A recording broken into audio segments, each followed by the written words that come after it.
Awal tahun 2025 akan ada kejutan dari Persatuan Sepak Bola Seluruh Indonesia di bawah komando Erick Thohir bagi Ultras Garuda dan seluruh pencinta sepak bola Indonesia. Apa itu kejutannya? Sedikit demi sedikit mulai terkuak di ruang publik tetapi kelihatannya pasti. Kemungkinan besar pelatih tim nasional Indonesia STY akan diganti dengan pelatih tim nasional Indonesia dari Eropa. Hal ini dilakukan karena beberapa faktor penting yang sudah beberapa kali menjadi bahan kajian Esko PSSI dan klimaksnya sekarang ini.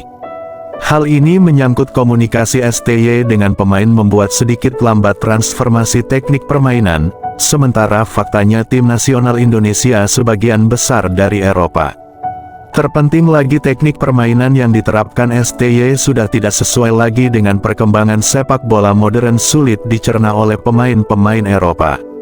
Kesimpulan ini akhirnya harus diambil oleh Ketua PSSI setelah melakukan evaluasi terakhir teknik permainan yang diterapkan STY pada pemain-pemain muda Indonesia dalam kompetisi AFF di mana Indonesia harus tersisih di babak grup. Hal ini secara tidak langsung mencoreng muka PSSI sekaligus jawaban atas berbagai pertanyaan tentang kemampuan STY untuk membawa tim nasional Indonesia ke Piala Dunia tahun 2026 nanti. Catatan PSSI STY telah kehilangan momen penting ketika tim nasional Indonesia harus kalah dari tim nasional China. Inilah catatan noda terbesar STY membuat PSSI harus segera mengambil sikap waspada dengan keputusan-keputusan STY sebagai pelatih kepala tim nasional Indonesia. Hal ini karena di atas kertas Indonesia harus menang dari China, apa yang terjadi STY menurunkan pemain tidak sesuai dengan harapan publik bahkan para komentator bola sendiri dibuat bingung dengan keputusan STY menurunkan pemain. Tom Haye dijadikan cadangan, Eliano tidak diturunkan, pemain yang semestinya bermain bek kiri ditempatkan bek kanan. Keputusan ini selalu menjadi ketakutan tersendiri bagi PSSI. Budaya STY sendiri sulit beradaptasi dengan budaya orang Indonesia. STY memiliki karakter keras dan pendendam sulit dijinakkan dengan alasan apapun. Contohnya masalah Eliano, pemain naturalisasi asal Belanda yang diminta sendiri oleh STY.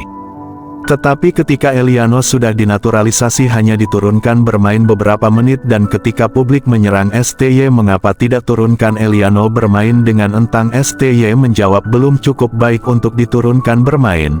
Hal ini membuat beberapa esko PSSI sedikit marah dengan STY. Ketika publik mulai nyerang STY masalah Eliano, STY akan semakin murka untuk tidak akan turunkan Eliano bermain dan bahkan akan sangat membuat STY semakin dendam kepada pemainnya sendiri. Lalu info terakhir, PSSI sudah melakukan berbagai pendekatan dengan beberapa pelatih Eropa yang memiliki nama-nama besar. Hal ini sangat dimungkinkan mengingat komunikasi itu sangat dibutuhkan apalagi sebagian besar pemain Indonesia berasal dari Eropa.